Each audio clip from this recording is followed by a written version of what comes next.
Bonsoir à toutes, bonsoir à tous, bienvenue dans Tailgate, le podcast 100% ELF des équipes de The Playoff. Et ce soir, on a une émission un peu spéciale. Déjà d'une, on n'a pas de joueurs des Mousquetaires, hein. Ils sont en train de travailler, ils sont tous en meeting, les pauvres. Donc voilà, ils ont pas mal de boulot, mais... Et en plus de ça, on n'a pas de Flav. Notre Flav qui est absent pour raison personnelle, on va dire, il fait le papa gâteau en ce moment, donc il peut pas être avec nous. Mais on a une équipe quand même. Et donc, c'est votre cher Way qui va présenter l'émission. Hein. J'ai oublié de me présenter. C'est le mec qui oublie de se présenter. C'est bon, t'auras reconnu. Mais je Il est pense partout. Et arrête, tu manges dans tous les râteliers, toi. Arrête, Exactement. Je suis en compagnie de mon jus, notre jus national, jus de Spring Football News. Comment tu vas, Gilles? C'est tout le monde, ça va très bien. On comprend très bien que les joueurs de Paris sont en meeting pour étudier la terrible victoire. Faut absolument review ça. Ah, je taquine. C'est clair. Et un invité, parce qu'au final, on a quand même un invité. C'est pas un joueur des Musketeers, c'est Stéphane de l'After Foot US. Comment tu vas, Stéphane? Écoutez, déjà, merci pour l'invitation, je vais bien. Salut à Jules, salut à toi, mon Wek. Stéphane. Ça fait plaisir, tu vois, c'est vrai qu'on s'invite mutuellement. Souvent avec nous voir, ça, donc je trouve ça sympa en fait. On en avait parlé et Flavien l'avait très bien noté sur le podcast, l'a dit sur le podcast Elite, l'intérêt d'avoir les médias qui échangent entre eux. Et voilà, donc c'est super. Et puis, vive la En effet, n'hésitez pas à les suivre. Exactement, Dédicace dédicace à Mathieu et à toute l'équipe de l'After Foot US. N'hésitez pas à les suivre sur Instagram et sur YouTube, eux qui font vivre le foot américain en France, qui ont fait aussi vivre donc le foot américain en France avec de nombreux lives, nombreux plateaux aussi au bord des terrains, notamment en Conférence Sud. Donc, gros merci. C'est vrai qu'on a une entente, et c'est important de le préciser, d'avoir une entente entre médias pour se soutenir tout bêtement, parce que si on ne se soutient pas, qui va le faire? Donc, faisons ça, coopérons comme on le fait ensemble avec Big Jack, avec l'After Foot, The Playoff, moi-même et Julien. Donc, c'est vraiment très, très cool. Bonsoir à Papi Yowashi. Alors, Bonsoir le chat. Voilà, dans le chat, qui nous dit bonsoir mon Week depuis qu'il a commenté la finale de la grosse tête. Ça commence dans le chat, ça veut me faire. Alors, lui, il a travaillé en plein soleil et pas à l'ombre, donc ça va. Ouais, ça y est. On le remercie pour son effort. J'étais sous les 35 degrés de Chambéry samedi. J'ai souffert, pas autant que les joueurs, mais pas loin. Bon, trêve de plaisanterie, messieurs, on est là pour parler forcément du match de nos mousquetaires face aux Centurions de Cologne. On rappelle que les mousquetaires se sont imposés 62-0. Alors, déjà, quand on voit le score, Stéphane, tiens, je vais te lancer en premier. T'en as pensé quoi du match dans sa globalité? Dans sa globalité, de toute façon, le problème, c'est que t'as pas. Alors, je dirais pas que t'as pas grand-chose à en retirer. Mais limite, ce que tu es content dans ce genre de match pour un coach, je me mets à la place d'un coach, c'est qu'il n'y ait pas de blessés. Tu sais, c'est un match où tu gagnes facilement, largement, et souvent dans ce type de match, ce qui est humain, hein, tu sais, en tant que joueur, même, tu peux un peu te relâcher. Tu sais, tu es décontracté, tu n'es peut-être pas aussi, tu vois, après. Et c'est là que tu peux te blesser. Là, il n'y a pas de blessure de ce que je sais. On n'a pas eu de blessure. On a fait même tourner avec Hugo qui a pris des reps en QB, donc c'est très bien. Et c'est déjà le principal pour moi. Ensuite, grosse fierté en face, voilà quoi. Enfin, il n'y a pas grand-chose à dire sur ce qu'on avait en face, quoi. C'est sûr. On va revenir on va faire un petit point sur les stats des deux équipes dans ce match, les stats les plus importantes. Hein. Donc Paris l'a emporté 62 à 0. Paris a eu 24 first down contre 5 pour Cologne. 256 yards à la passe contre 56 pour Cologne. La stat qui tue, elle est là. 281 yards à la course contre 3 pour Cologne. 3 petits yards à la course. Ils n'ont pas de jeu au sol, inexistant. Ah, ils ont quasiment fait. Ils ont pas de ligne. Tu peux pas avoir de jeu au sol, oui. Non, c'est sûr. Ils ont fait quasiment fait autant de yards que moi, alors que j'ai pas joué. En sideline, ça change bien. Et en plus, ils sont en yardage négatif pendant les 3 quarts du match. Hein. Il y a un moment, on regarde, hein, c'est du moins 15, du moins 20 yards. Hein. Donc ça passe en positif. Le nombre de tackles pour l'os, il doit être, je sais pas, il y en a énormément quoi pour la défense. On en fait 1, 2, 3, 4, 5, 5, 6, 7, 8. Ouais, déjà, ok, d'accord. Il y a les 6 sacs et puis la 8 ou 10 TFL, donc ça a beaucoup. Les rares, il y a 5 first down Centurion. C'est ça. Un qui est avec un flag, et puis les rares occasions où ils ont avancé, ils ont reculé derrière, hein, donc il n'y a pas de progress forward chez eux, hein, c'est impossible, hein, ils sont pas au niveau. Hein. Non, c'est sûr. Justement, toi, Julien, tu vois, Stéphane, il nous dit que ce qu'il retient, c'est le plus important, c'est de ne pas avoir eu de blessés dans ce match, clairement. Et c'est un peu ce que je disais aussi dans la preview que j'ai faite sur mes réseaux. Le but de ce genre de match, c'est de se préserver. Complètement. Il y a un moment, il y a Austin Mitchell, il prend un sacré plaquage, il reste au sol un moment, il revient sur le même drive ou le drive d'après, où il mettra son touchdown, je crois. Et tu dis, bon, la vache, t'as pas envie de perdre Austin Mitchell, ton américain, pas américain là-dessus, quoi, sur un match comme ça, quoi. Donc, non, justement, il n'y a pas de grosses blessures, tout va bien. On a pu faire tourner le roster. Dans le 4e quart-temps, il y a eu Gotek Kedam qui passe de receveur à QB, comme ce qui son double rôle, hein, au cas où s'il y a encore des gens qui découvriront Paris cette année qui se diraient c'est qui le QB2, quand on a besoin d'un QB2, c'est Hugo Tekedam qui a déjà joué QB en équipe de France. Et donc là, sur un match comme ça, c'est tout à fait sympa de le voir jouer un peu QB, de lancer des bonnes passes. Il lance un touchdown pour Sheik Ousso. Non, on a fait tourner. Toi, on disait justement, Stéphane disait les joueurs ils tentent peut-être des trucs un peu. C'est vrai qu'on a vu pas mal de. Je crois qu'il y a peut-être 2 offensifs passe interférence de Paris, un truc comme ça. Tu dis donc justement les mecs, ils rentrent un peu dans l'art à tenter des trucs un peu solo, tu sais, sans jouer le côté team. On va dire, on fait attention à ce qu'on fait parce qu'il n'y a pas non plus vraiment trop d'enjeux et tu peux te permettre des exploits un peu personnels dans le match sans se blesser et tant mieux, quoi. Ouais. Je vais lire quelques messages du chat, ou en tout cas celui de Papy Yoichi, hein, j'ai compris. Peut-être qu'il vient d'Asie, le Papy Yoichi. Yoichi, ça fait penser un peu à Yoshi quand tu joues à Mario Kart. Je sais pas si un peu Yoshi. Ouais, Yoshi. Bon, vous avez forcément la ref, hein. Vous êtes pas tout jeune. Tu as l'air de faire, tu as dû faire plus de yards pour aller à Melt, qui me dit que les Centurions. Ouais, franchement, sur un malentendu, j'ai peut-être fait plus de yards que. Non, mais ouais, c'est compliqué. Et Grislam, il a raison. Il dit respect aux joueurs de Cologne parce que ils sont totalement lâchés et abandonnés par un management absent. C'est vrai que Cologne, ils prennent des tôles tous les week-ends. Le week-end dernier, c'était 88. Aujourd'hui, c'était 60. Avant, c'était 50. Ils sont vraiment très, très forts mentalement pour se relancer chaque week-end. Ouais, ils sont à 39 points marqués. 39 points marqués pour 385 encaissés. Ouais. Donc, oui, série de 6 défaites. Il n'y a clairement rien à jouer à part espérer que les joueurs ne se blessent pas. Parce que de toute façon, il y a grande chance que Cologne ne soit plus là la saison prochaine. Donc là, c'est aller au bout de la saison pour les joueurs sans se blesser, hein, clairement.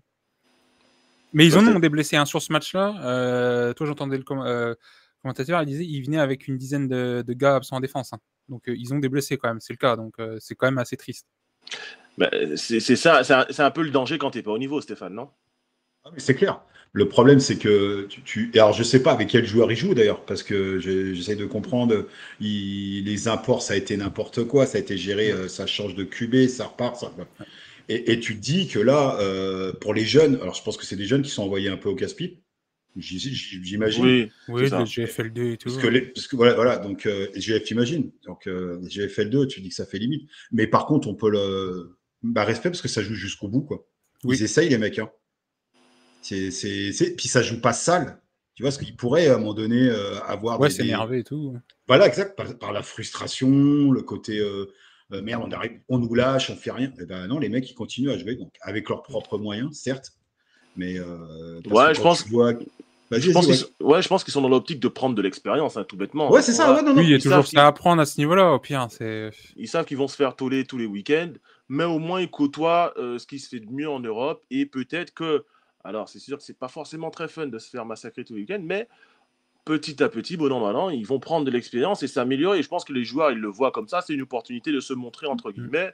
Et puis voilà, après le reste, les victoires et tout ça, je pense qu'ils sont même pas dans cet état d'esprit-là, quoi. Ce qui est le plus frustrant, c'est qu'ils n'ont pas de QB1 vraiment attitré, parce qu'au final, ils jouent avec un port américain, Keegan McCormick, qui avait dû jouer, je crois, peut-être en GFL, je ne sais plus quelle équipe, et mais qui n'était pas ce qui se faisait de mieux. Et l'allemand, c'est John Lecker. Et en fait, dans tous leurs matchs, ils jouent avec les deux QB. Ils se partagent les snaps. Le coach, il donne à celui qui est un peu plus dans le rythme. mais il n'y a rien qui est construit pour le QB. Donc, c'est le chaos total. À l'origine, il devait avoir Jérémy Moussa, qui était, je crois, un QB de South Florida, un truc comme ça, et qui était pas mal. Moi, j'avais regardé ses tapes. Bon, c'est pas mal, vu comment s'enclenche la saison de Cologne. Ils sont allés quand même chercher lui, puis le receveur américain, Austin Osborne. Je dis, c'est pas mal. Au moins, tu as la connexion QB-receveur américain, ils auront ça, même si justement tu es bien en dessous au niveau des joueurs homegrown locaux. Et au final, ils ont perdu le QB, et puis au final, même l'américain, s'il capte 1 ou 2 ballons par match, c'est tout. Donc il n'y a pas de plus-value pour eux à avoir des imports là. Ils sont à la même logés à la même enseigne que la saison pénible que tout le monde vit chez eux. Ouais. Non, tout à fait. Après, je pense qu'au niveau des QB, peut-être qu'ils se disent que de toute façon, on va gagner aucun match. Autant aussi, encore une fois, essayer de développer le jeune QB allemand qu'on a, qui prennent des reps live contre de vraies équipes de très haut niveau en Europe. Et il ne pourra qu'apprendre, il ne pourra que devenir meilleur. Moi, je pense qu'à ce niveau-là, Cologne, ils savent qui ils sont. Tant mieux, ils ne sont pas là pour jouer sale, comme l'a dit Stéphane plus tôt. Ils sont là pour apprendre. Et peut-être, comme tu l'as dit aussi, Jus, qu'ils ne seront pas là l'année prochaine. Ça, on ne le sait pas. On verra bien comment ça va se passer l'intersaison. Mais en tout cas, encore une fois, un grand chapeau quand même à ces joueurs et au coaching staff, parce qu'il doit aussi composer avec ça, qui se battent jusqu'au bout malgré tout, quoi. Alors, on va en venir au stats des Parisiens, parce qu'on a parlé un petit peu des Centurions de Cologne et de leur rendre hommage. On a eu raison. Jalen Henderson, sur ce match, 16 passes complétées sur 21 tentées, 156 yards, 4 touchdowns. Hugo Tekedam, 4 sur 4. Donc, il n'a pas raté une passe du match. Donc, il est à 100%. Il n'a pas fait de fumble non plus, Jalen. C'est bien. Et il n'a pas eu perte de balle aujourd'hui. Il a fait de perte. Non, mais heureusement qu'il n'y a pas eu de cafouillage sur un match comme ça. Ça serait le pire. Par contre, il a encore tendance, je ne sais pas ce que vous en pensez vous deux, mais sur une action, tu sais qu'il garde vachement la balle, quoi. À un moment donné, sur la course qu'il fait à l'extérieur, là. Pour aller marquer, ouais. Si c'est... Ouais, mais tu dis, ça compte au moins jusqu'à 8. Et après, il se décide de courir. Alors, le problème du plan, c'est est-ce que les receveurs sont couverts? Bon, j'ai du mal à comprendre que tous soient couverts, vu la défense qu'il y avait. Tu vois, je me dis qu'il y en a peut-être au moins un libre, mais là-dessus, il prend du risque. Tu vois, il prend des risques. C'est le seul truc c'est la seule action, si j'avais un truc à dire. C'est tout. Le reste, il n'y a rien. Oui, non, mais clair, c'est bon. Il pouvait se permettre parce qu'il n'y avait pas de pass rush. Il allait pas se faire saquer et tout. Ils étaient un peu paumés en défense, mais c'est vrai qu'au pire, c'est un match comme ça où tu aurais aimé voir un peu des jump balls en end zone, parce que quand tu regardes un peu tout le reste des playoff contenders en ELF, ils ont forcément un tight end assez grand qui va chercher les ballons assez haut dans le ciel, et nous, pour l'instant, en end zone, on a des gars comme Mangou ou Hugo Ketegam qui peut faire ça, mais... Il peut le faire sur Florian aussi. On a vu Florian. Il n'a pas pris de rep. Je suis pas sûr de la pouvoir beaucoup. Moi, je non. Je vais peut-être pas jouer, mais c'est vrai que pour le coup, ça serait bien que ça se développe un peu au poste de Staliden sur les prochains matchs. Totalement. Oui, après, pour revenir sur l'action, c'est vrai qu'il a énormément de sens. Mais crédit à la ligne offensive. Oui, mais ça c'est clair. Ah bah oui, là, la O-line, clairement. Faut rendre à César ce qui appartient à Jules. Franchement, la O-line, elle a été excellente. Après, encore une fois, bien sûr, c'est Cologne en face. Mais quand c'est bien, il faut le dire, il a eu le temps de prendre le café. Il a eu le temps de scanner le terrain, prendre son croissant, son café. Hop, bon, finalement, il a fini. Il n'y avait personne. Il allait courir. Un petit juke move pour se défaire du défenseur, pour trouver la end zone. Donc, c'est vrai que la O-line, c'est pas le premier match où ils sont bien. Oui, la O-line, c'est pas le premier match. Faut dire que. Mais quand tu regardes les lignes, de toute façon, les lignes, c'est là où il y a le problème, parce que quand tu regardes les stats et que c'est Averdier qui est le meilleur plaqueur, alors je veux dire qu'un Dylan qui est meilleur plaqueur à nose, c'est que c'est pas logique. Si tu dis que ta ligne, c'est que manger tout le match, quoi. Clairement. Donc, j'en poursuis pour les stats. On a ensuite Hugo qui fait 4 sur 4, 100 yards. À la passe et 2 touchdowns. Ses 2 premiers touchdowns à la passe en ELF. Donc ça, il faut quand même le préciser. Il n'avait pas eu l'occasion de le faire avant. Je crois que les 2 sont pour Chekousso, si je ne me trompe pas, en fin de match. Bien sûr. Je crois que c'est les 2. Je crois que les 2 sont sur Chekousso. Si vous, dans le chat, je me trompe, n'hésitez pas à me le dire. Ensuite, Nicolas Candard, 12 portées, 131 yards, 1 touchdown. Jalen, 6 portées, 53 yards, 1 touchdown. Sanka Mukuri, Cocorico, qui marque un touchdown aussi, hein, avec 47 yards à la course. Donc chez les receveurs, c'est 75 yards pour Austin Mitchell, 67 pour Chekuso, 43 pour Maungu. On a vu du Stéphane Fortes aussi. Donc on a vraiment eu l'occasion de faire tourner et d'avoir un match plutôt sympathique. C'est à ça qui sert aussi ce genre de match. Ça sert à ça. Ça sert à, de toute façon, justement, aussi, tu les vois venir dans le calendrier, ces matchs-là, et tu les prévois pour justement ne pas te blesser, faire tourner, donner de l'expérience un peu à tout le monde. Parce que ceux qui n'ont pas la chance de prendre beaucoup de snaps, au moins là, ils en ont eu quelques-uns. Et puis le jour où on les appellera, ils pourront faire leur job. Donc ça sert à ça. C'est ça. Ça a beaucoup tourné. Hein. Il a fait prendre des reps au backup, hein, mais puis pas qu'un peu derrière. Hein. Tout à fait. Et surtout en défense. Et en défense, justement, tu as un Widmel Pétion qui force un fumble en fin de match, recouvert par Maïrik Achepi. Donc c'est vraiment, tu vois, moi je suis content pour ce genre de mec qui bosse toute l'année, qui n'ont pas énormément de temps de jeu en défense. Alors ils ont du temps de jeu en special team, mais dans leur poste de prédilection, entre guillemets, ils n'ont pas beaucoup de temps de jeu. Et ça leur permet de briller tout simplement, quoi. Ok, bon, quelque chose d'autre à ajouter sur ce match, très sérieusement, les gars? Non, c'est que malheureusement, on risque de revivre la même chose la semaine prochaine contre un autre adversaire. Si on joue la semaine prochaine. Mais s'il y a match, ça reste à être sûr. Vu ce qui se passe, ouais. On en reparlera juste après. Alors, mais c'est là qu'on se dit, vite fait, que c'est là qu'on se dit, comme on disait en off, tous les trois, qu'on l'a vraiment au travers de la gorge, cette fameuse défaite de 1. Ouais, oui, parce qu'on a récupéré la. On va y revenir après, mais on a voilà, par rapport à ce qu'on va parler après. Justement, tu vois, tu me spoil un petit peu, mais juste avant de passer au match de parce que je te fais une passe D. Contrôle de la poitrine, attends, j'arrive. Allez, tiens. Mais si on devait choisir un MVP dans ce match, ou des MVP dans ce match, on va peut-être choisir un défensif et un offensif. Ça serait qui pour vous? Déjà, dites-nous dans le chat qui est MVP pour vous de ce match, ou qui sont les MVP? Un MVP offensif et défensif de ce match face à Cologne. Alors, messieurs. Vas-y, Stéphane. Moi, je dirais, comme je vous ai dit en off, j'ai dit, je vais mettre Nicolas Candard pour sa presta. Hein. Parce que surtout, il a fait un TD course, TD à la passe aussi, sur une sorte de petit screen. Là. Et ensuite, en défense, gloire à lui, à Verdier, parce que pour être nose et avoir le meilleur nombre de tacles, un sac et un tackle for lost, voilà, il a fait son match. On n'en parle pas beaucoup, à Verdier, mais voilà, c'est toujours très présent. Puis j'ai déjà joué contre lui. Non, mais alors, petite anecdote avec Verdier. Non, petite anecdote avec Verdier, quand je jouais au White Sharks de Nanterre, parce que j'ai fait une saison au White Sharks de Nanterre, Verdier était moins de 18. Et je faisais des indifs contre lui. Et je peux te jurer que quand je l'ai vu plus tard, je l'ai vu évoluer, je l'ai revu il n'y a pas longtemps quand j'étais à Paris pour le voir. Je suis putain, c'est plus de mon âge, c'est connerie. Qu'est-ce qu'il a C'était une machine déjà à 18 ans. C'était une machine. Ouais. Voilà. Pas étonnant. Donc, à Verdier et puis Nicolas Candard. Toi, juste, ça serait qui? La même chose, Nico Candard, 10 yards de moyenne, et au sol à la passe, et puis Bisius, Nostacle, qui se fait plaisir, il était partout. La même chose. Ouais, pour moi, ça va être compliqué de faire différent de vous. Hein. Nicolas Candard, il a un match complet. Il a aussi une réception pour 23 yards. Donc, ajouté à ses 131 yards à la course, un touchdown. Ouais, donc Nicolas Candard en MVP offensif, défensif, à Verdier. Il était temps qu'on lui donne un MVP défensif à Verdier. Totalement, ça fait plaisir. Pour tous les travaux qu'il a fait depuis qu'il est à Paris, de toute façon, c'est largement mérité. Petit doigt dans le chat. Alors, on a Nico Calib qui nous dit Candard. Papi Yoichi qui nous dit Candard aussi. Et Grislam. Après, il est fan des Bills de Grislam. Donc, est-ce qu'il a vraiment du goût? On se pose la question.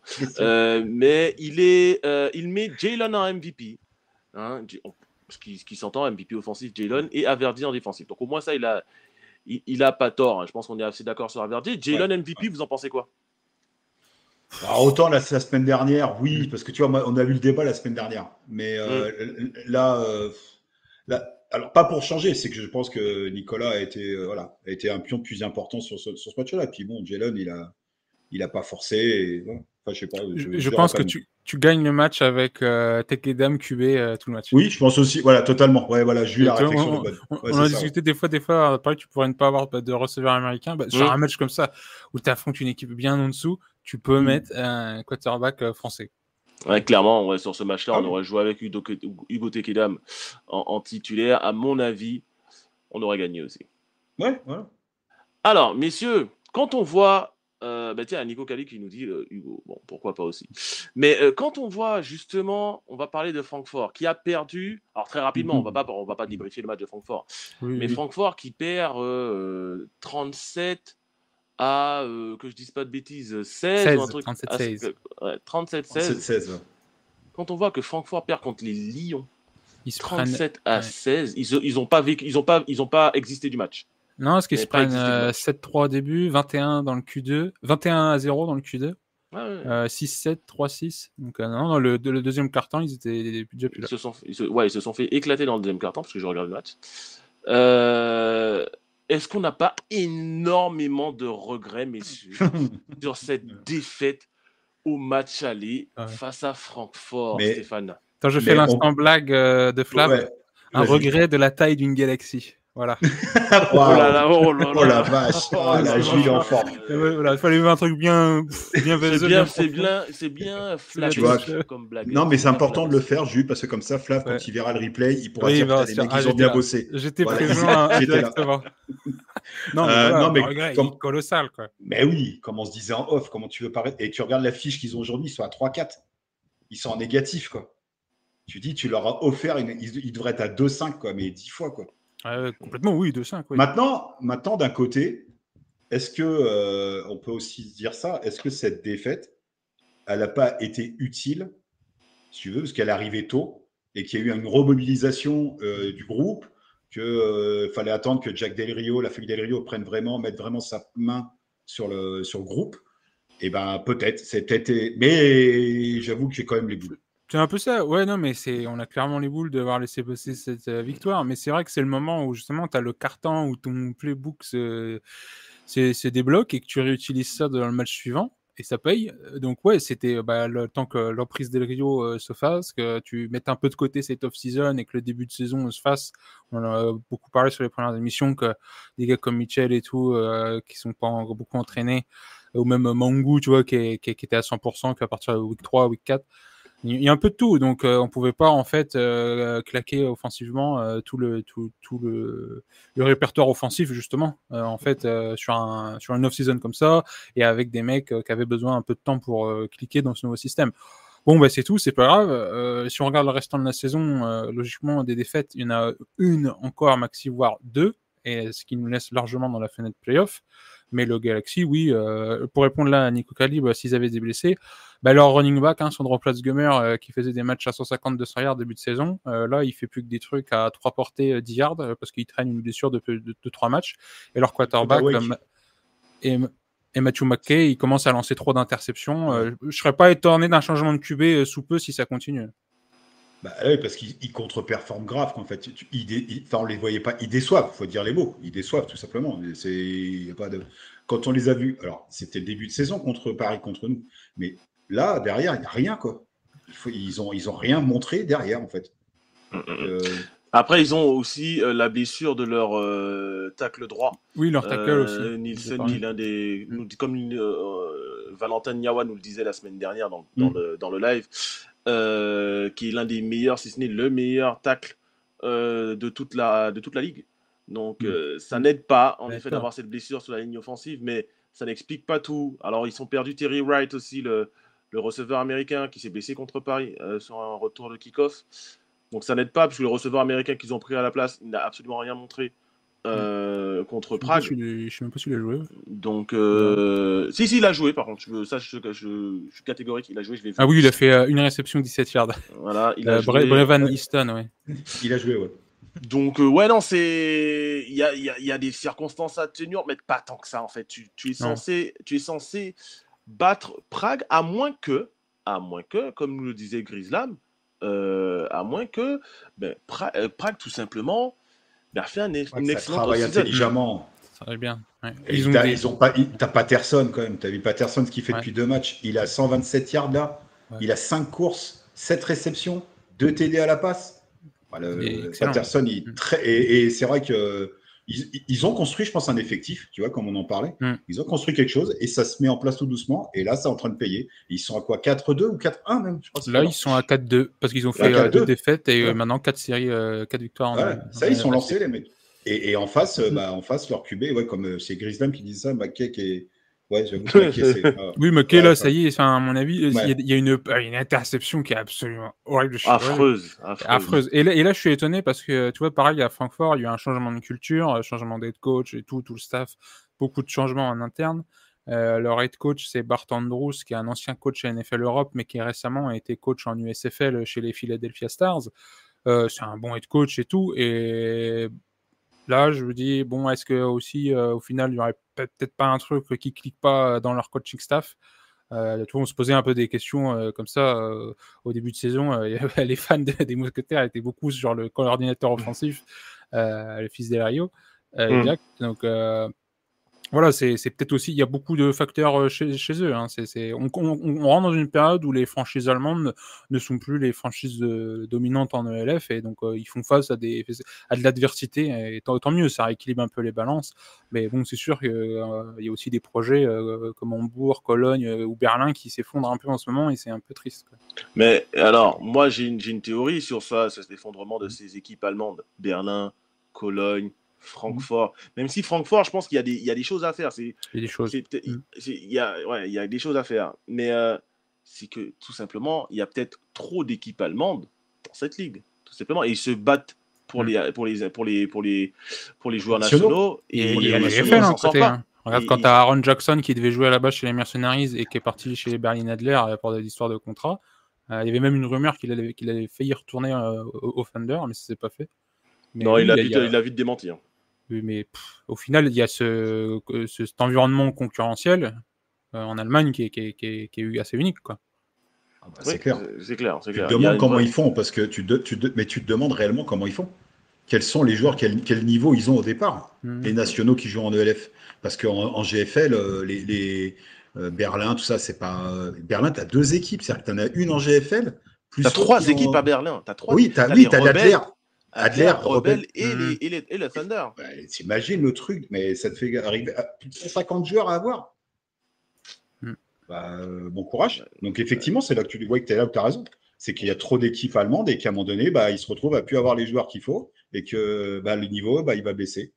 Voilà, tout ça pour dire en tout cas que on a énormément de regrets de cette défaite face à Francfort qui nous montre son vrai visage d'une équipe moyennasse. Voilà, c'est pas une mauvaise équipe, mais ça semble être une équipe moyennasse et on aura, j'espère, pas de regrets parce que malgré tout, malgré cette défaite de Francfort, messieurs, Paris, avec sa victoire face à Cologne, est passé en tête de sa division. Avec 5 victoires et 2 défaites, Paris est maintenant en tête de la division Ouest, si je ne me trompe pas, c'est bien la division Ouest, devant Stuttgart qui a le même bilan, devant Francfort et devant Cologne. Donc, on est passé devant Stuttgart. Pourquoi ? Parce que Stuttgart, messieurs, a tout simplement perdu contre Munich. Et je ne sais pas qui... Attends, avant de passer sur Munich, je voudrais revenir sur 2 choses. La question de Thibaut dans le chat, et puis reparler vite fait aussi des Lions. Après, si on peut pas... Là, je te la montre. Voilà, si trop d'équipes, pourquoi ça fonctionnait bien avant alors justement, la Ligue grandit d'année en année. Il y a des années, c'était 2-3 teams d'un coup, voire plus. Maintenant, c'est peut-être plus une... Ça changera d'année en année, bref. Mais un gros facteur aussi de comment va marcher une franchise élève, c'est le coaching staff. Là, cette année, à la base, le seul head coach non américain qu'il allait avoir, c'était Shwan Fata chez les Sea Devils. Or, il est parti à quelques jours du kick-off de la saison. Et donc, on n'a que des head coachs et des staffs quand même assez américanisés. Donc, on est quand même sur une ligne qui fonctionne avec comme partout en Europe, des QB américains, des imports américains, des coachs américains. Au bout d'un moment, je pense que c'est là aussi justement où les staffs, les franchises, les propriétaires qui mettent de l'argent pour créer des franchises vont avoir du mal, ça prend du temps. Le Nordic Storm, c'est un projet de quasiment 2-3 ans pour mettre en place la franchise. Et après, avec des moyens énormes. Hein. Avec grands moyens, ouais. il y a quand même un énorme boulot qui est fait pour créer une franchise là-bas. Et ils font quand même venir des bons coachs qui sont quand même à ce moment-là libres, parce que tu as le QB coach des Ryan Fire, j'ai plus le nom, mais qui devient le head coach. Donc tu vas aussi construire ta franchise et au dernier moment, il faut quand même aller voir s'il n'y a pas des talents à aller chercher chez l'ennemi, les faire venir chez toi. Et je pense que c'est là où justement les Allemands, entre l'ELF et la JFL, se disputent énormément de coaching staff. Même, je ne sais plus si c'est dans le stade du Nordic Storm, mais l'année dernière, il y avait le OC du Berlin Thunder. C'est un jeune et tout, il est assez talentueux. Je ne sais plus s'il est parti au Nordic Storm, mais tu vois, il y a des talents un peu comme ça, assez jeunes déjà, qui se disputent. Donc pour moi, il se fait aussi à ce niveau-là plus que chez les joueurs, parce que les joueurs peuvent emmagasiner l'expérience. On voit les Centurions, il y a une année, ils sont en play-off en ELF et les autres, ils ne sont pas. L'année dernière, ils font 6-6. La franchise s'effondre en off-season et tout le monde part un peu à droite à gauche, mais il y a pas mal de mecs qui repartent chez le Galaxy. Et au final, le pool de joueurs se disperse. En fait, Cologne, si les proprios n'avaient pas foutu la merde, ça restait quasiment la même équipe que l'année dernière. Et au final, Cologne aurait été peut-être une équipe compétitive au sein de la division Ouest. Or, là, on se retrouve avec 2-3 équipes dans les divisions qui ne sont pas compétitifs. Ouais. Et là, on peut passer aux Lions qui sont, on va voir justement contre les Vikings. J'ai encore quelques doutes qu'ils puissent faire ce qu'ils ont fait contre le Francfort, contre les Vikings, mais l'objectif est là, quoi. Ouais, c'est sûr. On voit Grislam qui nous dit dans le chat, Berlin-Cologne, c'est surtout des problèmes organisationnels. Je pense que vous parlerez de Berlin après. Non, on ne va pas parler de Berlin, on n'a pas que ça à faire. On parler de Berlin, franchement, on a autre chose à faire. Oui, il y a des problèmes, c'est connu. Mais ce que Thibaut dit est très juste. Tu vois, est-ce la fin de l'hégémonie des équipes allemandes dans la Ligue? On peut se poser la question. Thibaut le dit sur YouTube. Ouais. Tu vois, dans le live de ELF Live, ils en parlent aussi beaucoup de ça, et c'est pour ça que je rebondis, parce que je suis assez d'accord avec ça. Et c'est le truc qu'on voulait voir justement, parce que quand le ELF est arrivé, on se dit, en fait, les gars, vous êtes en train de faire la JFL ligue fermée, JFL level Champions League ligue fermée et tout, AKA NFL bis en reprenant tous les clubs NFL Europe de l'époque. Donc tu vois, tu dis, en fait, c'est con, c'est la JFL Elite NFL Europe. Enfin, ça rime à quoi cette ligue? Et donc au final, là, on rentre un peu dans cette période où, si l'année prochaine, il y a une franchise à Londres, mais attendez-vous que Londres, le potentiel, c'est un potentiel Nordic Storm avec ce qu'ils peuvent, tous les bons imports. On parle d'un Glenn Tungo qui pourrait, au final, là, il va pas jouer chez Nordic Storm. Sa saison est finie. Si ça se trouve, l'année prochaine, il reste pas Nordic Storm où il revient, ou alors s'il y a une franchise à Londres, il part à Londres, tu vois. Bien sûr. Oui. Bien sûr. Bon, allez, messieurs, on va passer à la suite. Du coup, on avait parlé, donc on disait que Paris est passé en tête de sa division, la division Ouest, parce que Stuttgart s'est incliné face à Munich, et qui l'avait prédit cette défaite de Stuttgart dans le calendrier? C'est moi, encore une fois, c'est pas comme si je voulais me lancer des fleurs, mais je suis bon, donc je peux le faire. Du coup, Stuttgart qui s'incline, messieurs. Toi, Jules, qui a regardé le match, moi aussi d'ailleurs, et Steph aussi, qu'est-ce que tu en retiens de ce match de Stuttgart? Est-ce que Stuttgart, c'est vraiment toujours un des favoris au titre selon toi? Alors là, avec un match comme ça, je dirais non. On leur voyait un peu un boulevard cette année. Au final, non, il n'y a pas de boulevard, il n'y a pas de ligne droite facile, il n'y a pas de saison régulière facile comparée à l'année dernière. Et là, le jeu au sol des Ravens leur a fait très mal, que ce soit le QB Russell Saber ou Justin Horney, running back. Et surtout, Malik Stanley à la passe. Quand tu joues contre un des meilleurs, selon Wake, le meilleur à la ligue, mais je suis assez d'accord, Malik Stanley, c'est quasiment surtout cette année, avec Aaron Croshank chez les Bravos, mais les Bravos ont quand même un calendrier plutôt easy comparé à ce que viennent de faire les Ravens là sur leur début de saison. Ça reste assez spectaculaire, là, la courbe de progression des Ravens et ce qu'ils viennent de faire contre une défense du Surge qu'avait du répondant. Il y a quand même des interceptions et tout. Mais là, les Ravens ne lâchent rien jusqu'au dernier drive et ça va jusqu'à saigner du nez pour le QB. Justement, en parlant du QB Russell Tabor, t'en penses quoi, Steph, de ce QB américain qui fait en fait sa première saison en ELF, parce qu'il nous vient de North Carolina, qui était le backup du backup de Drake May à UNC, et qui arrive dans sa première saison ELF. Il était en Espagne l'année dernière. Exactement, il a joué dans le championnat espagnol. Il est rookie quand même au niveau de l'ELF.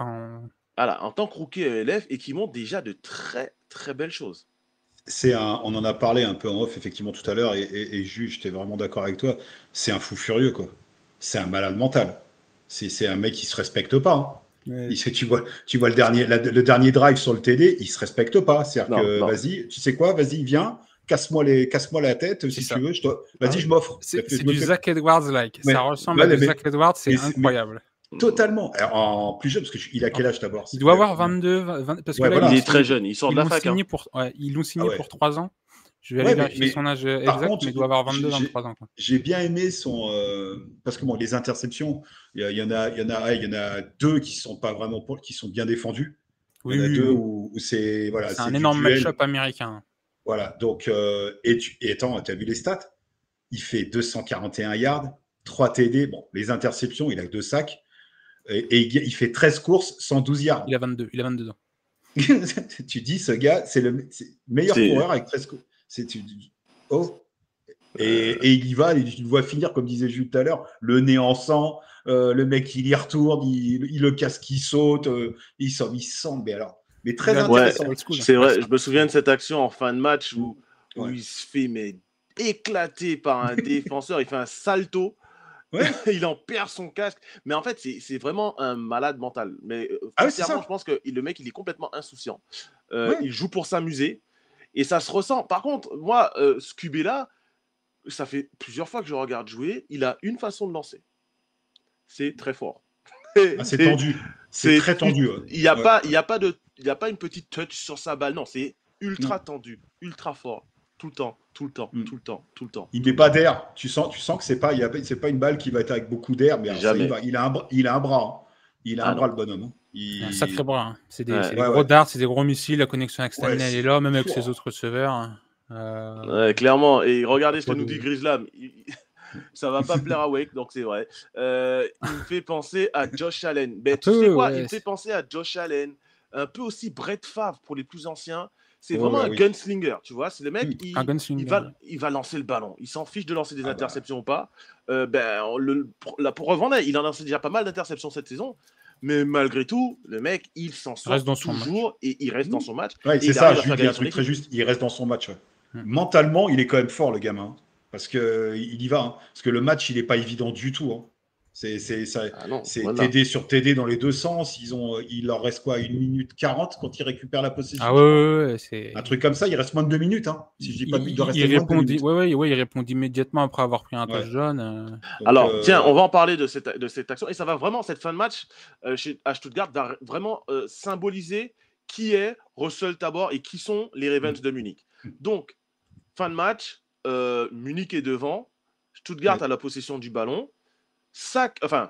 Riley Hennessy lance le ballon, se fait saquer à peu près en même temps et c'est intercepté par Munich. C'est remonté un petit peu. Il y a un jeu. Il reste 5 minutes dans le match, je crois à peu près. Il y a un jeu. Tabor qui lance une interception.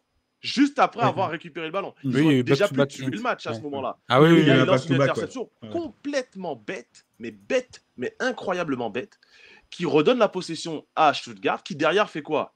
Tomiwa Oyewo, touchdown. Et là, ils se retrouvent dos au mur, alors qu'ils avaient quasiment match gagné. Et c'est pas pour autant qu'ils se laissent abattre, puisque justement, Russell Tabor, là, il fait le game-winning drive, un des meilleurs drives de la saison, où il amène son équipe en red zone et qu'il trouve son receveur, alors là, je ne sais plus lequel, pour donner la victoire dans les derniers instants du match. Qui marque c'est Okonkwo. C'est sur Okonkwo. Tout à fait. Et il y a aussi une action qui est parlante et qui fait très bien, c'est sur son TD à lui, sur course, sur sa read option. Elle est exécutée, il la garde, mais tellement comme il faut que le DN qui croque, mais alors inside, mais comme un malade. Et hop, et après, il a un boulevard. Tu sens quand même l'intelligence du gamin et que malgré les coups, il arrive à rester lucide. Ouais, et là, Okonkwo, justement, c'est leur tight end. Et là, il fait un sacré match. Il fait 6 réceptions, 80 yards de touchdown. Donc, meilleur ami du QB. Clairement. Là, clairement. Stanley, pareil, 4 réceptions, 38 yards, un touchdown, une moyenne de 9,50. Donc, tu es sûr qu'avec Stanley, en plus, tu vas chercher des longs jeux. Et tout le reste, c'est pour Rodney. Donc, Justin Rodney qui fait un super match aussi. 21 courses, 98 yards. Et 6 réceptions, 59 yards. Il était partout. Et la défense, la défense qui fait le gros taf quand tu sais que tu joues quand même l'attaque du Surge, qu'a quand même Riley Hennessy, T'as Luis Gaillard, là il y a le nouveau américain Mike Harley Jr. Qui fait un bon match. Il y a Oyewo au sol. Tu sais que tu vas quand même. Il y a Kai Hunter aussi. Il y a Kai Hunter au sol, ils ont quand même une sacrée squad de running back. Tu sais que ça va bombarder. Et là il y a la défense Ravens. C'est là que le head coach Ellison il fait son taf. Hein. C'est là où il va les amener loin. Et qui est-ce qui est le leader de cette défense, tiens, Jus? C'est Munich, un petit français. Wellness, quand t'as aussi Wellness, un taf de fou furieux dans cette franchise. Hein. Je voulais qu'ils viennent à Paris. Visiblement, il y a eu des négociations, ça s'est pas fait. Ouais, il a préféré, et tant mieux pour lui, rester à Munich. Mais franchement, quel joueur, quelle défense. C'est une défense qui est.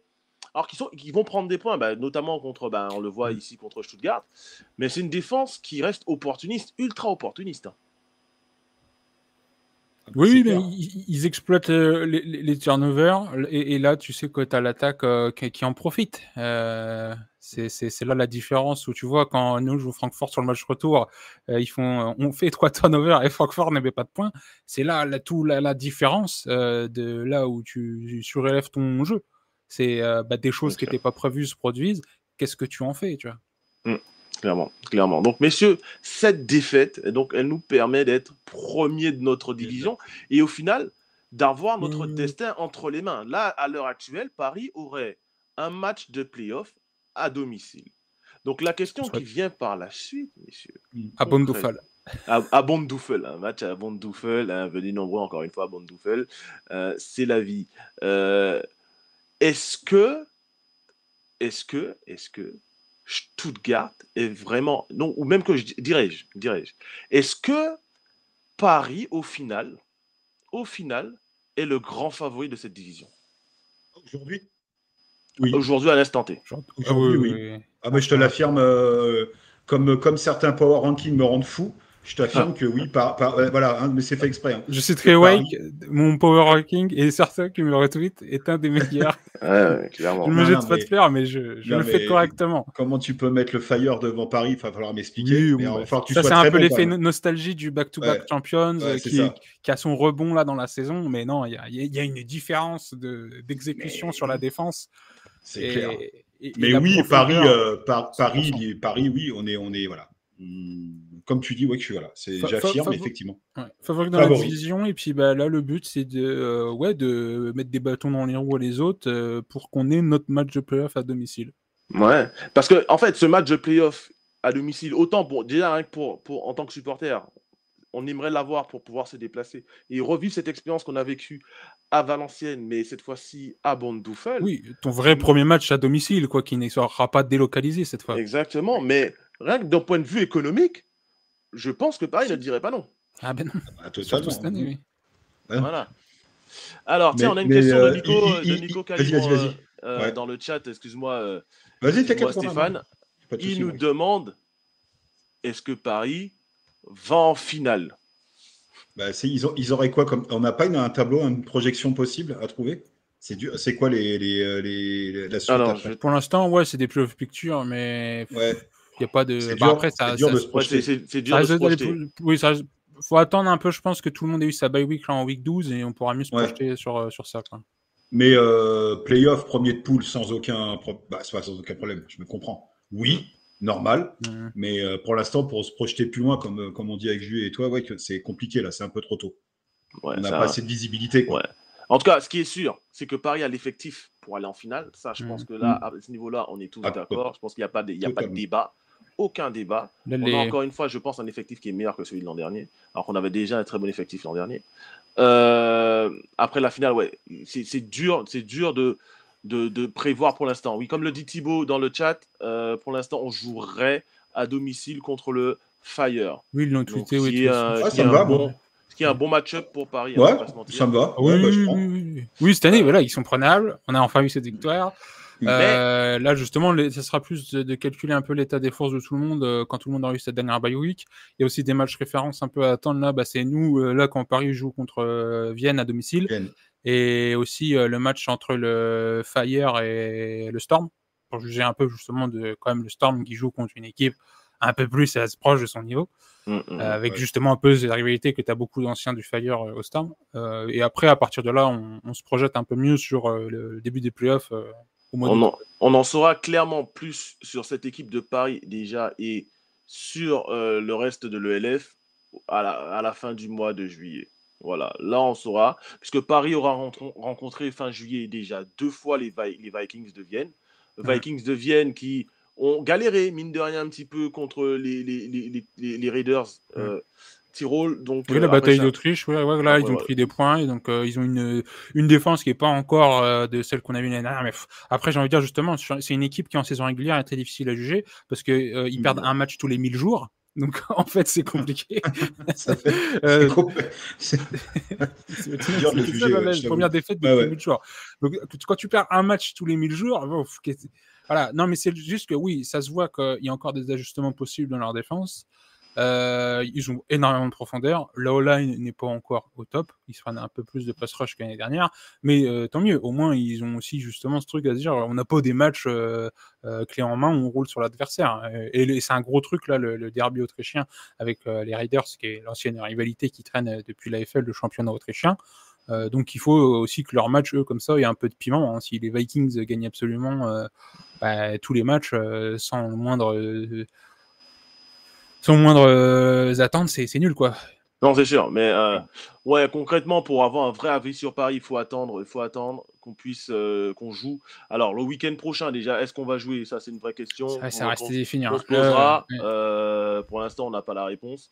En tout cas, si on joue, de toute façon, on va battre les Mercenaries sans aucune difficulté. Le vrai challenge, ce sera le 13 juillet à Bobin contre les Vikings. Ensuite, tu enchaînes sur le Surge, si je ne me trompe pas, que je ne dise pas de bêtises. Je vais voir le schedule.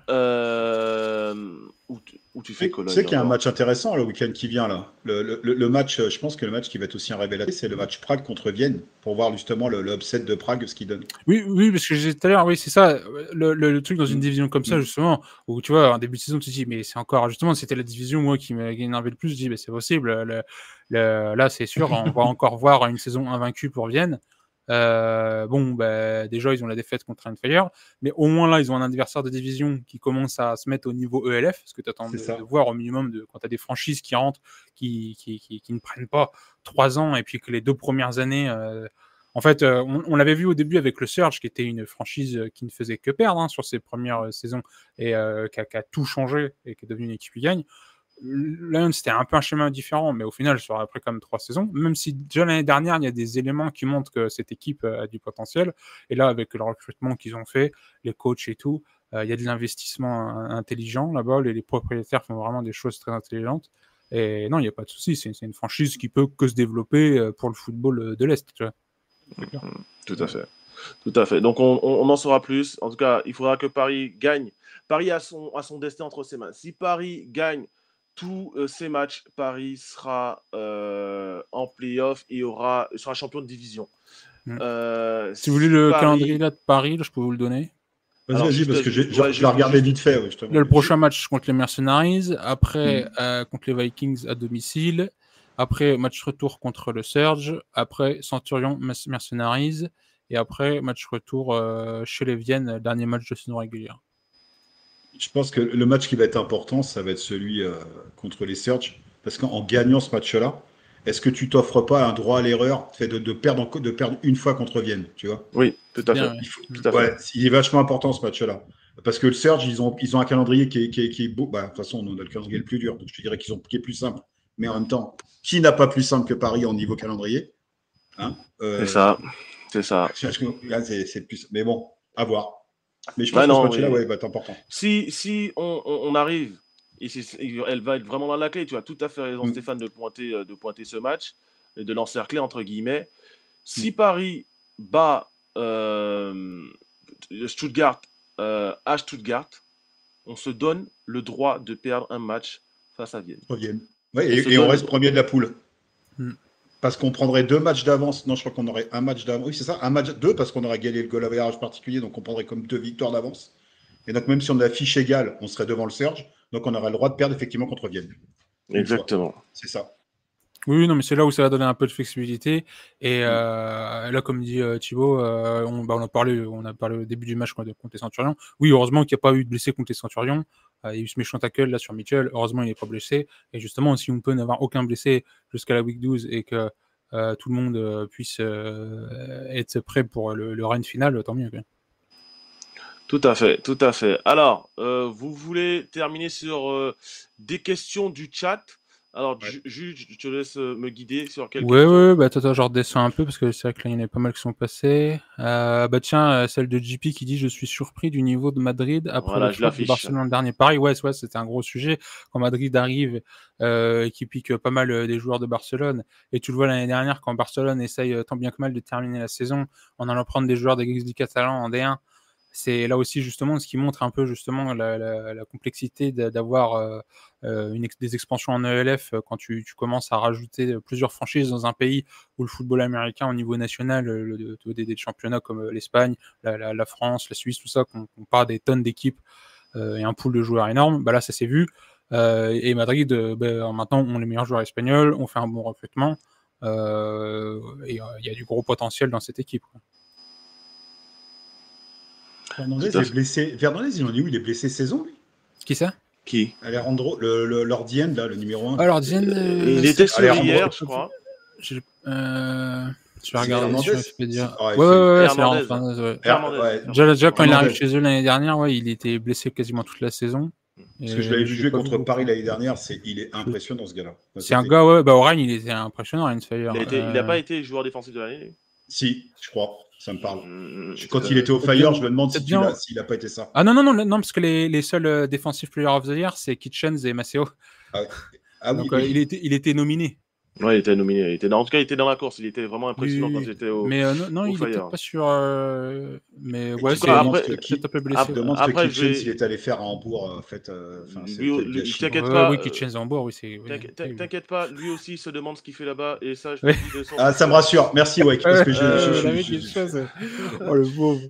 Mais pour en revenir aux questions du chat, c'est pas tellement la peine de nous demander sur les blessés. Parce que s'il y a bien un truc qu'on ne sait pas dans cette ligue, c'est qui est blessé. Voilà, on est comme vous, nous à notre niveau, on essaye d'aller à la pêche aux infos parce que c'est un peu le bordel. Il s'est beaucoup annoncé le mercredi et le jeudi, soit par le LF ou les équipes, et il y a des équipes tardives qui annoncent le vendredi. Des fois, il y en a, c'est même encore plus tardif que ça, c'est le jour même, le samedi. Donc bon courage à ceux qui font de la fantasy en ELF, ça doit pas être facile avec la pub qu'ils en font en plus. Mais ouais, non, c'est de notre côté, au niveau de Paris, il y a quand même des gros blessés dans certaines équipes. On peut, avec le calendrier qu'on a, les matchs qu'on a, être content de ne pas avoir de blessés. Exactement. On n'a pas. Maceo Bird, ceux qu'on regardait là, il y a une question. Alors, Wait and see. Il a dit qu'il l'annoncera mardi demain sur ses réseaux sociaux. Oui, il l'a dit. Il me l'a dit. Il l'a dit, j'ai interviewé exactement, Stéphane, tu fais bien de me lancer. Il a interviewé encore une fois, contrôle de la poitrine. Putain, tchac. Ah, le catch. Fais le diamant. Mardi, vous allez savoir où Maceo joue. Mais c'est pareil, un peu, on lui souhaitait la chance de pouvoir rester en NFL. Il a fait 2 jours chez les Niners. On sait qu'il a le potentiel pour faire un training camp. Enfin, c'est un gars qui bosse comme un zinzin. Oui. C'est les dures lois de la NFL et quand t'es un porc. C'est aussi, c'est beaucoup en NFL, il faut savoir que c'est beaucoup aussi, il y a pas mal de politique, il y a pas mal de questions. Regarde le dernier exemple qu'on vient d'avoir. Parce que s'il y en a un qu'on pensait qu'il allait... Alors, on ne sait pas ce qui va se passer pour Wilfried. Mais, j'allais dire Wilfried. Voilà, mais Wilfried qui a fait tout son cursus scolaire là-bas se fait couper là. C'était quoi, hier ou avant-hier qu'ils ont annoncé? Il y a quelques jours, par les Patriots. Donc, nous fans des Patriots, un peu déçus de la franchise là. Nous le voulons, un Français chez les Pats, là on était contents. Donc c'est clair. Mais en tout cas, Maceo, qui. Alors, il y a des rumeurs qui circulent, mais ça, je ne vais pas rentrer dans les rumeurs parce que de toute façon, il va nous annoncer. Storm, machin, on l'a entendu. Le Bravos, les Raiders, Munich, machin, etc. On verra demain. On sait que c'est un joueur qui fera la différence. Quoi. Voilà, et là, celui qui le signe là, à ce moment de la saison, il arrive, il va faire quelques matchs, il aura une petite bye week. en fonction de chez qui il va, on estime qu'il va plus vers les contenders playoffs ou pas. Il peut encore avoir une bye week de wildcard et tout. Enfin, il arrive dans une période là où il vient d'enchaîner avec la NFL, le LF. C'est quand même, les allers-retours, faut le faire, faut être prêt, faut garder sa shape et tout pour enchaîner. On sait que c'est un mec qui a justement ce niveau de préparation. Ça va être un sacré atout dans la défense de celui qui récupère. Alors, je suis à peu près sûr, en effet, que Thibaut, qui va jouer en ELF cette saison, là, c'est pas une question de s'il va jouer en ELF, c'est pour qui il va jouer en ELF. Même si, encore une fois, il y a des rumeurs qui circulent. Au Grislam, je vais montrer son commentaire, mais toi qui essaie de me titiller, encore une lose pour les Patriots. T'inquiète, on va pas beaucoup perdre cette saison, en tout cas pas contre les Bills. Voilà. Ils vont prendre cher à la passe, les Bills, là, je te le dis. Exactement, il faut leur dire. Voilà, exactement. Il faut se faire respecter ici. D'autres questions. D'autres questions. Alors, il y en avait une qui était pas mal, c'était je reviens sur l'arrivée de Londres. Est-ce que cela modifiera le. Ah oui, celle-là était pas mal aussi. On avait déjà parlé pas mal de Londres dans un. Attends, juste la question de Nico Calibre sur les places pour le Championship Game. Pour l'instant, on n'en sait rien du tout. N'hésitez pas à parler demander à John. N'hésitez pas à envoyer des messages aux mousquetaires. Eux, ils auront la réponse. Nous, on l'a pas. Demandez. Écrivez-leur, demandez-leur. On sait vraiment pas. En général, c'est ce qui est fait. Il y a des places qui sont réservées quand même aux supporters des équipes qui sont présentes lors du Championship Game. Mais pour l'instant, on ne le sait pas. Alors, pour l'équipe à Londres, je vais essayer de retrouver la question. Ouais, elle est un peu plus basse. C'est Nico qui l'avait posée aussi, je crois. Ouais, Nico. C'est ça. Nico, je vais remonter. Ah non, c'est pas Papy qui disait je reviens sur l'arrivée de Londres. Est-ce que cela modifiera c'était le niveau arbitral? Alors je comprends pas trop la question. Moi non plus, c'est pour ça que je voulais justement. C'était quoi le sens de la question? Ouais, parce que pour après rebondir au niveau arbitral, quand même le LF pareil fait quand même du taf là-dessus. Il y a beaucoup de formations qui sont faites en off-season, il y a du recrutement, même s'il y a encore quelques détails à travailler pour rendre ça un peu pro. Salut Flavien Jumeau, bienvenue dans l'émission. Vous êtes monsieur Vous êtes monsieur Je ne connais pas. La blague level Flavien Jumeau, c'était il y a une demi-heure. Dommage, on est en retard. Il faudra écouter le replay pour l'entendre. Voilà. Mais non, sur l'arbitrage, donc la ligue recrute, fait des formations. Et travaille un peu avec la NFL. En fait, là, le LF avait à la base adopté le Kickoff XFL, qui est utilisé maintenant aussi en UFL, et donc adopté pour la saison 2024 la NFL. Et le LF, cette année, a pris le même yardage sur le Kickoff que la NFL. Donc c'est des questions de 5 yards et de placement de kicker et tout. Donc voilà, si c'est juste après pour avoir des questions de arbitrage, c'est aussi en développement. Le problème avec la franchise à Londres, on disait, c'est plus ça pareil, c'est un truc qui est préparé encore depuis plus longtemps que n'importe quelle autre franchise d'expansion. Il y a eu les actionnaires là qui sont arrivés, il y a un actionnaire qui est intéressé pour justement être propriétaire de la franchise à Londres. Et le problématique, c'est je pense qu'il prend de la législation sur les papiers, les joueurs, que ça soit fluide et après en saison de faire les voyages et qu'il n'y ait pas trop de questions à se poser, quoi. Moi, je veux bien aller les voir jouer à Londres, ça me dérange pas. On va voir les mêmes. Ça serait géographiquement et tout. J'imagine que là, ce marché va être intéressant pour la ligue. Là, déjà, le LF a été possible parce que la JFL existait, que le football américain était en essor en Allemagne. Mais moi, je compte sur les faits. Quand tu as 300 000, 600 000 personnes qui sont en file d'attente pour des billets NFL en Angleterre, j'imagine que là, les gens vont se dire, OK, peut-être que faire une franchise à Londres qui vise dans les 5 000, 10 000 spectateurs de sa première année, c'est pas impossible, tu vois. Parce que les gens vont être très curieux de dire, oh la vache, en plus d'aller en NFL, je vais aller voir des matchs LF l'été, tu vois. Parce que ça fait combien de temps qu'ils ont ce projet? Ça fait 2-3 ans qu'on n'en entend pas, au moins 2 ans qu'ils en parlent. Patrick Ezoumé, ils avaient un moment qui fait des allers-retours à Londres. Ouais. Et là, il y a vraiment, chaque année, ça avance parce que là, encore plus avec le fait qu'ils communiquent sur les actionnaires et qu'ils ont dit qu'il y a un actionnaire qui est prêt à créer la franchise à Londres, quoi. Ouais, donc, ok. Une franchise à Londres, c'est vraiment la suite logique. On parle aussi d'une franchise à Amsterdam.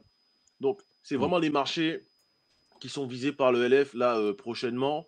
Alors, le problème de Londres, c'est comme on l'a déjà dit précédemment, c'est que la Grande-Bretagne, le Royaume-Uni ne fait plus partie de l'Union européenne, de la zone euro. Donc, il faut un passeport, il faut un visa pour y aller. Enfin, c'est...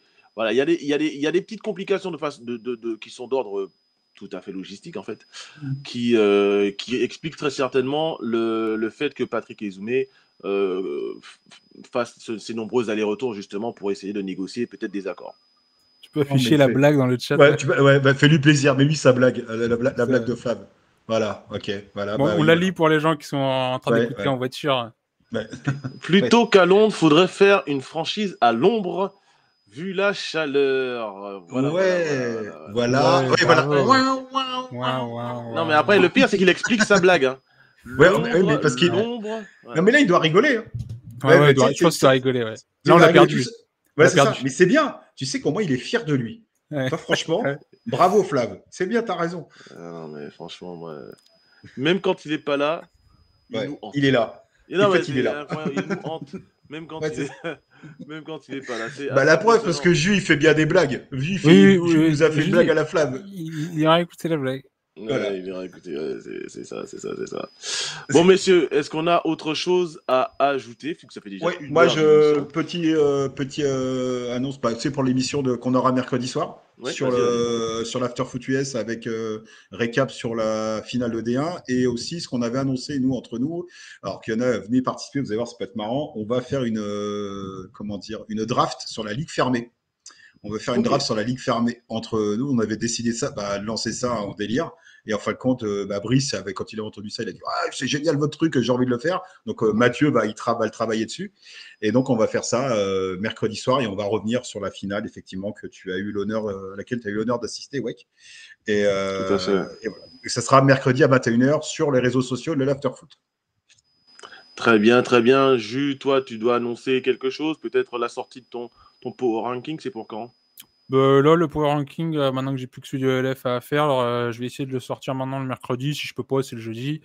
Là aussi, je tiens à remercier la fédération avec qui on a mis à bien là, ce projet de highlights. Donc, vous avez tous les highlights des matchs de D1 disponibles. Donc là, c'est le meilleur moyen en France de faire connaître la D1 à des gens que vous voulez initier au football en France, quoi. Même s'ils connaissent pas la NFL, allez leur montrer justement du football avec les résumés de D1. C'est là pour ça. Donc, je suis très content du projet. Et puis c'est super aussi qu'on a eu justement des trucs comme l'Afterfoot US cette saison, les articles sur TPO. Je pense que pour faire une petite parenthèse D1 sur cette fin de podcast ELF, on n'a jamais fait je pense une couverture D1 aussi intéressante que ça pour bien suivre le championnat. Cette saison, la multiplication c'était top. Ça a été justement, je pense, un travail de chacun à notre échelle pour promouvoir le football en France, le football américain. Et ce serait bien que certaines instances ou certaines personnalités dans le monde du foot américain français prennent exemple sur ce que nous, médias, sommes en train de faire. Parce qu'il n'y a pas d'histoire d'ego, tu vois, nous on se parle entre nous, on échange nos infos. On est des fans, on sait qu'on est un sport de niche qui a encore beaucoup à faire, qu'on est dans une fenêtre jusqu'aux Jeux Olympiques qui est assez intéressante pour développer des projets. Franchement, bravo à tous, que ce soit ce qu'on fait pour la D1. Comment vous faites pour supporter toute l'année en fait? Comment vous faites pour le... Non, moi, tu sais que moi... on a perdu. Non, mais là, on l'a perdu. On va même pas lire. On l'a perdu. Comment vous faites Là, c'est un anonyme. C'est ça. Un anonyme qui s'appelle Flav Jumeau nous dit « Je remercie mes parents qui ont toujours été là pour moi. Merci à l'ELF de nous offrir du spectacle. Merci à tous. » Surtout qu'après le match de Paris, je ne suis pas sûr qu'on puisse appeler ça un vrai spectacle. Voilà. Ouais. C'est sûr. Voilà, il follow l'Afterfoot US sur YouTube mercredi soir 21h. Tout à fait. N'oubliez pas d'aller suivre donc l'Afterfoot US sur Instagram, sur YouTube. Vous pouvez aussi aller suivre Stéphane directement sur Instagram. Donc c'est Steph. Après 63 140. 63 140. Oh là là, c'est chaud. Faut vite qu'on termine cette émission. Non mais il est parti là. Prend le chat en otage. Est-ce qu'on peut se couper nous et on le laisse écrire tout seul, on laisse le lag et on se barre en fait. C'est comme ça. Encore mieux. Et si je le banne? C'est le mec. Oh, c'est bon ça! Oh, ça serait bon ça! Oh, le truc, le patron qui se fait bannir. Allez, tiens. Attends, on peut pas le ban. Attends, je vais essayer de voir si je peux le ban. Tu l'essayes en plus. Un jour, ils bien, je peux plus écrire dans mon propre chat. Qu'est-ce que c'est ça? C'était il y a 6 mois, il m'avait dit. C'est ça. J'avoue que celle-là serait bonne. Suivez-le pas dans le. Oh là là. Oh putain, mais ça y est. Non, moi, je lui parle plus. Donc, ouais, suivez Bon, l'Afterfoot, Stéphane, directement. Jus sur Instagram, mais surtout sur Twitter, Twitter X, où il est beaucoup plus présent. N'hésitez pas à me suivre, bien évidemment, votre cher serviteur Wake sur Instagram, sur TikTok, sur YouTube, sur Twitter. Voilà, j'essaie d'être partout, d'être omniprésent, comme dirait l'autre. Le Power Ranking de Jus, qui est le vrai Power Ranking, et ne vous fiez pas aux autres Power Ranking d'amateurs. Voilà, c'est tout. Non, il y en a, ils font bien aussi, c'est chacun le sien, mais celui de Jarvis McClam, il est un peu compliqué. Mais c'est bien ces mecs-là, parce que j'ai envie qu'ils débattent et qu'ils disent pourquoi. C'est bien d'avoir les arguments. Ah oui, non, mais par contre, mais c'est vrai que j'aimerais bien. Mais je te jure, mais j'aimerais savoir quels sont les arguments, sur quoi ils se basent. Non, Jarvis McClam, il a aucun argument qui tiendra. Donc, mais quand il respecte pas assez la défense de Paris, oui, il n'y a aucun argument. Oui, voilà.